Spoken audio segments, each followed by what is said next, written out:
All right, so our next presenter and also a team member of the Voces team is Justin Bailey.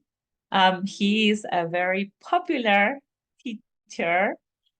He has been a long-time language and music materials arts teachers raised in Vienna, Austria. He has given workshops, keynotes all over the world. He was presenting last year in Act 12. I had the pleasure to meet Justin in person. And he lives in Michigan now and works, of course, with us. We have the best team, not to brag about it, but it's true. And he creates cutting-edge curriculum and energize and empower other teachers with his presentations. So today he'll be showing us the great videos that him and other teachers have created for the Hub. So Justin, the floor is yours. Thank you for being with us today. Thank you, Lorena, and thanks everyone for being here. Thank you, Aaron Almirante as well for hosting. I hope you enjoyed Brian's presentation more than I did. That doesn't mean I didn't enjoy it, but I had to miss it because I was coming in hot from pulling up rugs and whatnot from a basement flood. So we have our, just like you all, your teacher life, regular life goes on. You come in here and you got to be on and go and do what's best for the students. I'm doing the same thing here. I promise I'm fully present mentally. And then when this is all over, I'm going to zip out and keep pulling up rugs and rescuing stacks of books and guitars and things like that. But there's no way I'd rather take a break from doing those things than taking a stroll through the Hub with you.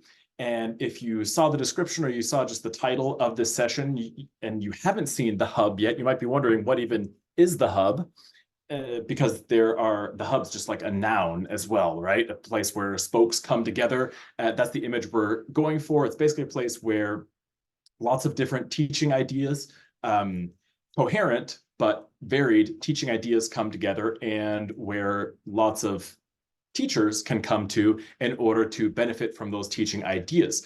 They're on our website, the Voces website. I'll show you how to access all that in a moment, but you don't have to be a subscriber to Voces or anything like that to get them. You can just punch in your email address and that will give you access. Again, at the very end of this, not this like the world, but this is in this 20 odd minutes, I will show you the two ways that you can access the Hub. One, if you are a Voces subscriber and have a login, and another if you're not.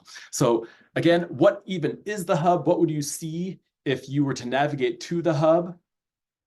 If you haven't yet, you may want to pin my video. I might even be able to spotlight it for everybody, or maybe the host can. But either way, I'll be presenting and showing the visuals right here behind me. So if you haven't yet, it'll help to pin my window so that it's you can see what's going on the screen behind me. This is, again, I'll show you how to get here later, but if you go to vocesdigital.com, vocesdigital.com, Aaron confirms that pinning my video here for you works well. If you go there and click on training and then click on the Hub, that will basically take you here. Check out this incredible logo and see how it invokes that spokey centrality, that spokey design.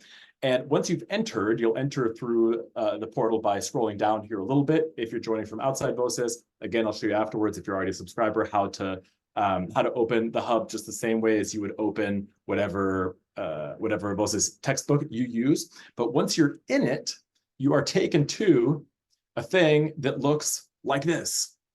The homepage is all about the Hub, and it will tell you all the stuff, which you don't have to read now, because I am going to tell you all about the Hub. And I can tell you more even than what it says here, because I had the honor of helping make this stuff.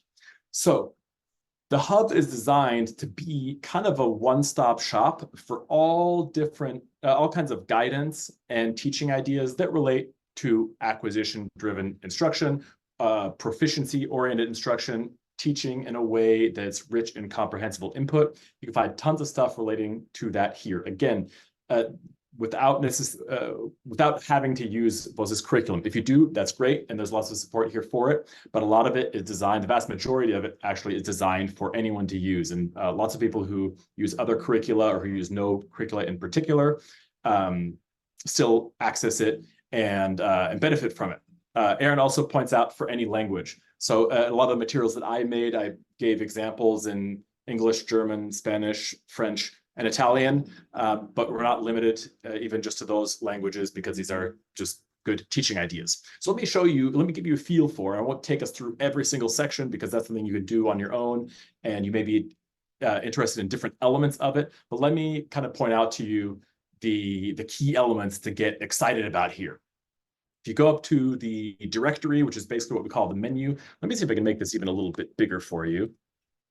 Oh yeah.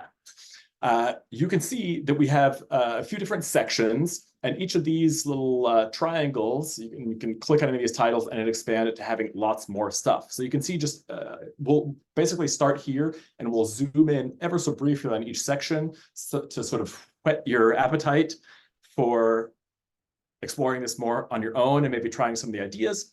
Then if you have any questions after I show you how to access it, I'll answer those and you'll be off to the races. So again, this most bird's eye view, you can see we have a bunch of tutorials. The section that's called tutorials consists of actual videos. And we'll go through some of these in a moment. Then this section called everyday ADI-based activities. Again, that's acquisition-driven instruction that's rich in input and interaction. A whole other section with a bunch of subsections with a bunch of teaching ideas. And again, I'll make it more concrete by showing you some of those in a moment.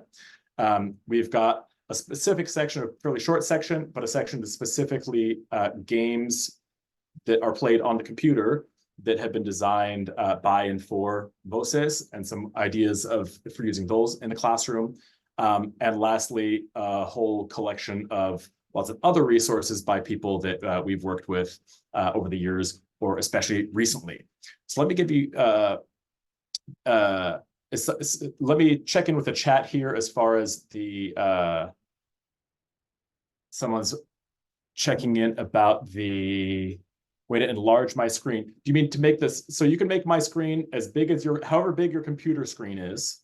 Is that what you mean? Or do you mean once you've already made it so that the only thing on your screen is a big version of me and my screen behind me? Are you asking for me to enlarge these words in addition to that? Just getting clarification on the question so I can give feedback. So a way to get me big, there's a couple ways to do it, but it should be if you double tap on the screen you see of me, it should make the only thing you see on your computer be like if you're watching TV on your computer and it was me. That's what it should look like. Again, Lorena's done the spotlight, which might help with that. You might also want to make sure that you're in speaker view, because if you switch back to gallery view, that might override Lorena's spotlight. But yes, you should be viewing, like my head should be as big on your screen as can be. Oh, good. Maria says it worked. Excellent, excellent. So let's dive into some of these sections. I personally very much enjoyed, because I enjoyed making and thinking up together with my colleagues, especially with Erica Peplinsky-Burge, who many of you know, this tutorial section. And basically, even though you don't at all have to have, you don't have to at all be a Voces user to benefit from these things, we've organized some of the sections according to the types of content that we have in our story. So nuestra historia, notre histoire, unsere Geschichten, and nostra storia. That's the four main languages that we have the Our Story curriculum in, four main world languages. We've organized some of these sections according to that, but we've still titled them according to whatever the actual teaching technique is, like total physical response, personalized questions and answers, story asking, stuff you can do with short stories, and so on, so that even if you don't use Voces curriculum, you could still go to any of these sections and find something that's useful to you. Something that a lot of not just individual teachers, but actual departments have found helpful and used together is these two videos that we've made about the actual science research behind acquisition driven instruction. In some cases, teachers have found this just encouraging for themselves and affirming for what they already do. In some cases, departments have watched one or both of these videos. You can see anything that has a time after it. So this is 14 minutes, 10 minutes, and 34 seconds. Most of the technique videos are much shorter than that, but that means that there's a video in that section that's of that length. So these actually make for pretty good like department meeting, viewing, and discussion. Each of those videos, the acquisition-driven instruction and the brain video, which my colleague Erica made, and then one about second language acquisition research, which I made. Again, we've heard departments have been using these for discussion. So whether you watch them on your own or not, if you're in a position to make a suggestion like that to your department, or maybe you even are a department chair or building leader of some kind, that's something that you might suggest and maybe even moderate. So the idea with that is to lay a firm foundation so we can be confident in what we're doing as we then go into all kinds of different core teaching practices. And you can see that the Voces curriculum does this as well, but so can any decent teaching approach. We're kind of taking seriously the fact that, let me move my pointer out of the way here, kind of taking seriously the fact that when you're learning a language, you start small, right? You start with individual words, memorize phrases, and so on, and you build your way up to sentence level interactions, reading short paragraphs or listening to short paragraphs, and up to kind of a larger text level. And we follow that here in this sequence where we talk about introducing vocabulary through total physical response, and not just the basic total physical response that we all grew up with, but actually interesting variations on it. I'll just expand briefly the sections here. You can see I usually have an intro video on why do whatever the thing is, when in a class period or in a unit you might do that thing, and then how you would do that thing. So the goal here was really to lay out, even if you've already been teaching for a while, sometimes to go back to the basics and really decide, okay, now for what purpose might I use this technique? For what purpose might I use this technique? And how do they all fit together? So in TPR, we're mostly working on the word or phrase level. We move from there to personalized questions and answers, where we, again, have the why would you do that? When would you do that? And using what? Like, what would you ask questions about? And then lots and lots of really hands-on stuff. I present a lot about personalized question and answers, or PQA, and people are always asking, well, I can get started okay, but then it lags or gets boring, or I'm not trying to transition from it to something else, or I'm not sure what to do next. We've got that all covered for you here. You can safely watch these things out of order, by the way. Just go straight to whatever the specific technique or practice is that you want to try or want to know more about. Within a given section, like within this heading of personalized question and answers, I do recommend watching them in order because they build on each other. Just to show you really quickly, if you're someone who, and this is me too sometimes, who doesn't prefer to watch a video. So here's the video you could click and you could watch. You can use these buttons over here to speed up the video. I usually watch things like this on 1.5 speed or even double speed. But if you rather just skim, or if you want to be able to search the text of it, every single one of these videos also has a transcript of everything that I say or everything that anyone else in the video says, so that you can easily skim and find what you're looking for.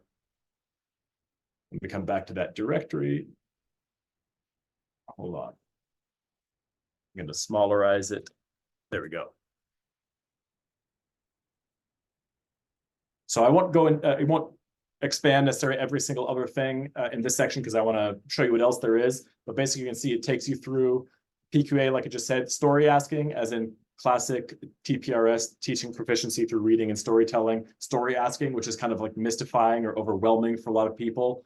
I made a bunch of videos with all the steps and pro tips. My colleague Erica has made a bunch of videos then about strategies you can use when you're teaching a fairly short story, and these actually apply to any other kind of text you might be teaching, song lyrics, the poem, an article, transcript of a video, you name it, things to do after reading stories, and then some additional resources. So this section here is largely kind of keyed to sections that we have in our curriculum, in the Voces curriculum. But again, the actual techniques that I or Erica share how to do, you could do no matter what the curriculum. The things afterwards, like this section, everyday ADI-based activities, really is completely curriculum independent. So I or we have assembled for you here, and these now are not videos, they're just brief write-ups, tons and tons of, like, if you have a text you know you're going to read, you know, oh, what can I do before that to like really get students, get the wheels turning, get students interested in the topic, give students the hang of the key words or phrases. All you got to do is come here and boom, you've got 10 options real quick. You just skim them. Maybe you don't even skim them. Maybe just pick one that you like the name of, and then you roll with that. And so you could, I haven't done the math because it would be astronomical, but if you were to pick on any given day, one or two, or for any given text you use, let's say a story, one or two of these pre-reading activities, one or two extension activities, and let's say one or two post-reading activities, I think those multiply out to like in the millions of different sort of novel class sessions you could have that are still coherent, of course, because they're centered around that text, and you're using all your kind of go-to classroom management techniques or community building techniques, but you can really assemble. I don't know if you ever have this. I've been teaching since 2005, and my students have done well on standardized tests. My students have gone on to become teachers of the languages that I teach them. And I still, 18 years in or whatever, I'm still like, I'm doing a story tomorrow. What could I possibly do with students? Does anybody identify with that? You still, even after teaching for so long, it's like everything kind of falls out of your brain. Like, I wonder what I should do. So I get it. I see a yes from Heidi. Thank you. So if that happens to you, and even before I had made this, I had sometimes as a teacher made my own little lists of kind of these go-to things. And I find this really, really helpful. It also makes things easier on kind of my memory in general, that I don't have to rack my brain for what was that one teaching idea, or what was that one, here, I'll expand this out. What was that one way of using pictures? Like, here's 10 or 12 different ways that you can use pictures to enhance language learning in your class. I don't have to think through like, oh, what was that way of doing it? I can just skim this list, say, oh yeah, it was the still life backstory, and boom, click on the still life backstory and check it out. On that note, by the way, I was just reminded by myself by seeing these titles. Basically, when you click on one of these, give you a little write-up. Sometimes there's a image made by one of our artists. But most of these picture-based, or what they're called here, picture and panorama. Panorama is just a big picture that you can kind of scroll around. Most of these have, for those of you who do have Voces curriculum, have at the bottom, someone has gone through, I think Erica and some other people have gone through and have actually looked at all the pictures that we have in the curriculum and tagged them according to, oh, this particular picture using activity works great with this picture. And so there are notes here where you can, telling you that you can click on the search bar within the curriculum, type in backstory, and it will pull up all the pictures that Erica or someone else has identified as these pictures work great with this activity. So again, no big deal if that's not something that you have access to, but if you do, that's really handy. I had heard that we had these tags, but I didn't try like experiment with the search feature actually, and search feature to find pictures that are great for these activities until earlier today. And I was amazed, because in general, the pictures are organized according to whatever unit they're in and so on. So maybe that generally kind of decides for you what picture you're going to use, but maybe you do it the other way around. Maybe you use the curriculum more as an add-on, and you really like, or your students really like this particular activity to do with pictures. You might then go in, type in backstory, which is the search term. It'll give you at the bottom of each of these write-ups the search term that's been connected to all the pictures that we've decided work extra well with that particular activity. Let me bounce back out of here just to show you the last couple things that are in here, the last couple of categories of things, I should say, because it's pretty vast. And then we'll have time for a couple questions and for me to show you exactly how to access all this as well. I want to dip down. I'm going to minimize these things so that it doesn't take as much space.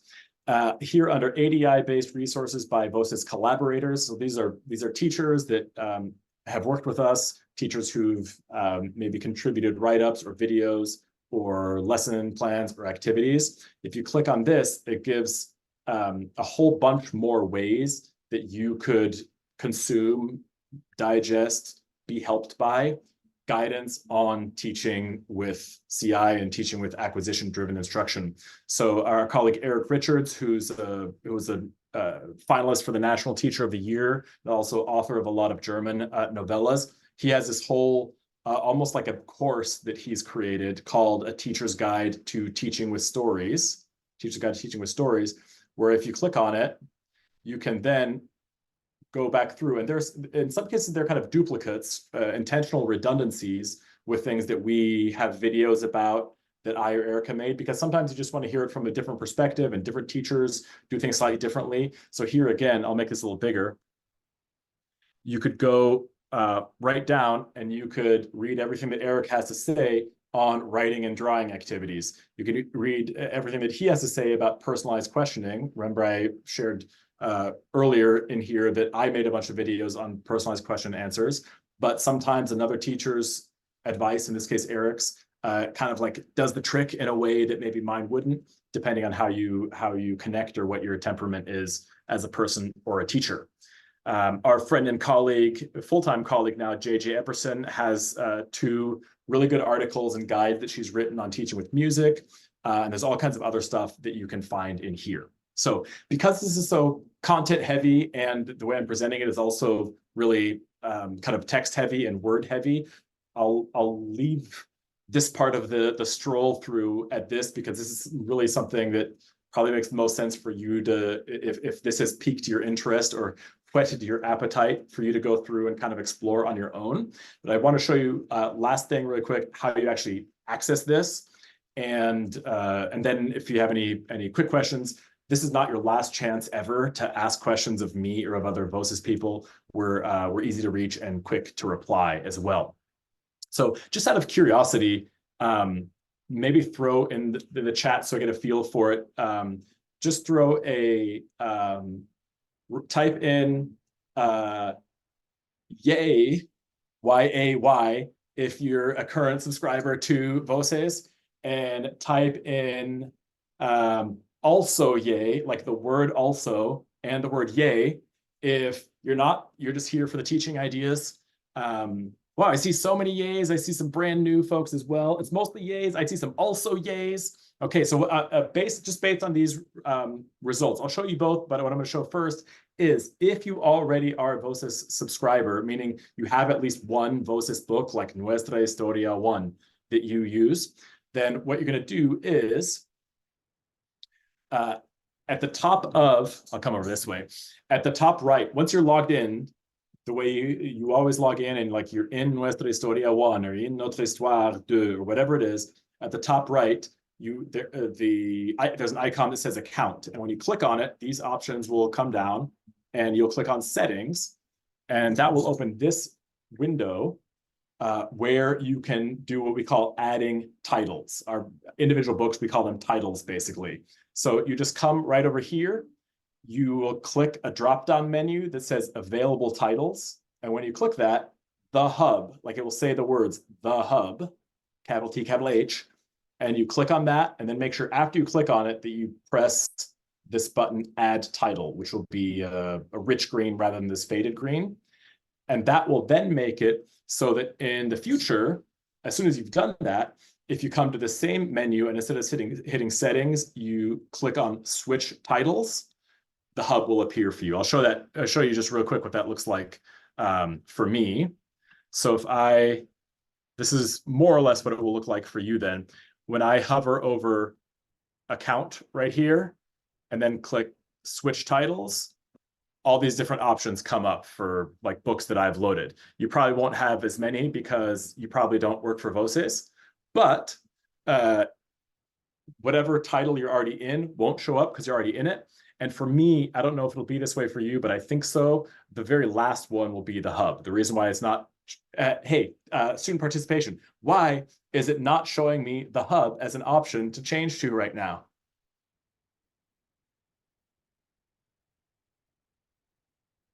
Because I'm already in it. Yes, Heidi. So let's say that I were in Notre Histoire 4. Now, if I click on account and then switch titles, then at the very bottom, the hub will show up as a book that I can click to. And so that's how I add and change to that if I already have access to Voces in some way. If you don't, and you don't intend to, and you just want to get a direct burrow into the hub, what you will instead do is you will go to, you have two main options. One is you go to vocesdigital.com. Like I was saying, vocesdigital.com. You click on training at the top, then the hub, and then either this little text that says access here, or if you want it a little easier, you can actually scroll down and click this big orange button that says sign up for access to the hub. What will happen when you do that is you just get taken to this screen where you can enter your email address and then hit continue, and it'll basically send you a login so that you can get access to the hub, to all the stuff I just showed you, without being a paying subscriber to the hub. So there you go. That's the hub. Let me see if I can take it back to a fun hubby screen behind me. Here we go. The home screen, all about the hub. Whew. So that was a stroll. I don't know if it was a leisurely stroll because it was pretty lightning paced, so I could show you kind of as much as possible. But I'm here to answer any questions if you have quick questions that come to mind right now. Certainly, if you, in the process of exploring the hub, come up with questions, you can always, about that or anything else, you can always just email either info@vocesdigital.com or support@vocesdigital.com, and that'll reach the right one of us the same day. Leanne, did I see a hand of yours up there? Okay. I could only see a few of you on my screen because mostly I'm seeing myself all big. So if anyone else has a question, Claudia says, thank you. This resource, the hub, will be a game changer. I believe that it will. It has been already for lots of people. And oh, that reminds me, it's not done. It's launched. It's good to go. It's polished.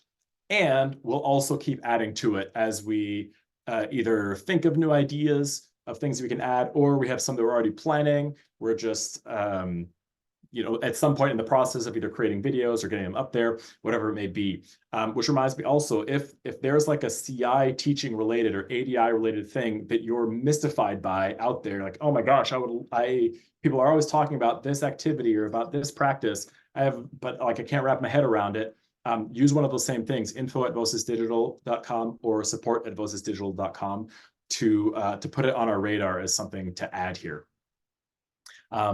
Yay, thanks for sharing all your excitement and your thanks about the hub. I'm really excited about it too. So many of us work together to make this happen, both people who work at Voces full-time and other contributors. And again, more and more folks will be adding to it as well.